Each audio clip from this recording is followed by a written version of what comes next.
Okay. I gotta quit looking at the monitor. That's what my lady tells me. It is uh, another day. I have solved part of my problem of confusion. I'm going with Edge. Not because it's any better or any worse, but it's loaded onto the computer and I can't get it off. So if I go with anything else, I am going to be using up valuable disk space. I'm mumbling today, and I don't want to do that, so I'll go with Edge. It's got some nice little toys. Now, Rick got hold of me via email, and I find that amazing. We live 16 time zones apart, and we can be in instant communication. Amazing. He told me I left some of the best parts out of that story about going down to Gold Beach. Had to do with a fog bank that rolled in and no other airports nearby, so we were waiting for the fog to clear, and it never did. And our fuel was getting low. So there was another fellow coming in on IFR, and he was a much faster airplane than what we were in. But I just got hold of the control tower, and we agreed that I'd just sort of follow him in, stick myself to his tail, and find the runway that way. Which meant that instead of landing at about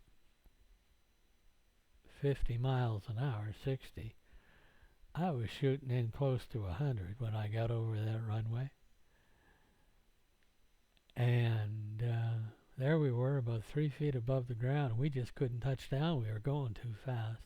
So I hauled back on the throttle and sort of offered a short prayer to the airplane gods that we wouldn't run out of runway before we touched down and hit the brakes. Turned out we were all right. And Rick also reminded me that on the way in the taxi, I asked the cab driver how many bars there were in town. The cab driver told me 7. And I said, Rick tells me you hit all 7. I'll take his word for it. That was back in the day when I was still drinking. I do remember the one thing he forgot to remind me, the very awkward phone call when he phoned his wife and said he wouldn't be home. He was out drinking with Brian. And she knew me from high school. So I said, well, why can't you come home? And Rick had to explain that, well, we weren't in Canada. We were down in the States. I was standing about 5 feet away in the bar. I could hear her yell through that phone. And Rick said, oh, it's okay, dear. We'll be home tomorrow. And sure enough, we were. So that's the rest of that story. We got caught by fog. We hit all 7 bars. Rick didn't get divorced. And we had a good time. Such things are memories made of. Which calls for a little cup of tea. And tea this time I was too lazy and my wife was too busy to make coffee.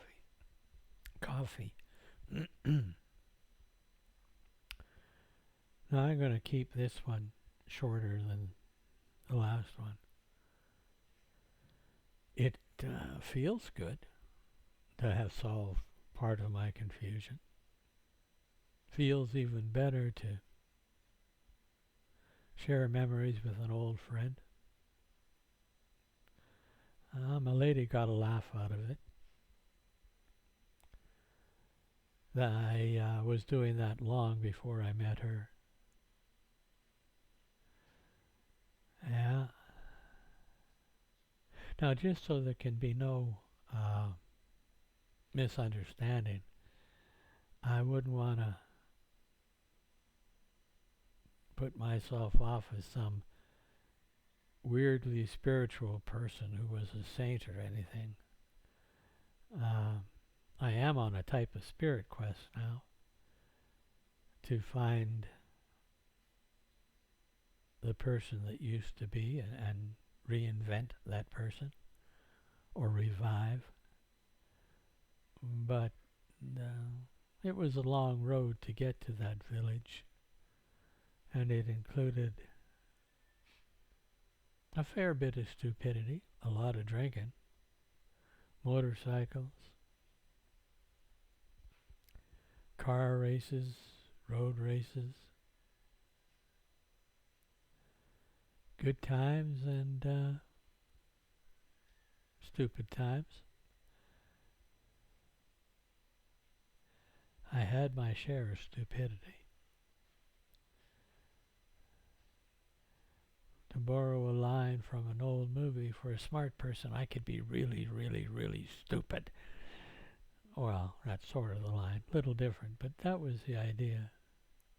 I could be dumber than buckets of bolts sometimes, but I learned. I learned what stupid was, and I learned how to tell the difference between legal and illegal and smart and stupid. There is a difference.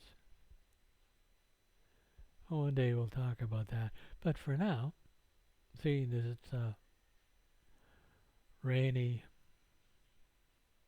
Monday, yes, it's Monday today, lockdown makes it hard to remember the days. Even before lockdown, I didn't get out of the yard a lot.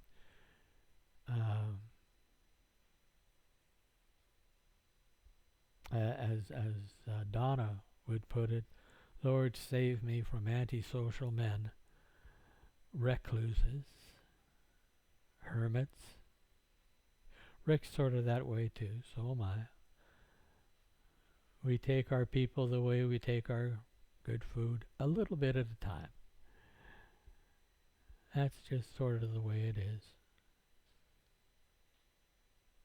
Which is strange, because I enjoyed being a pastor at La Plette.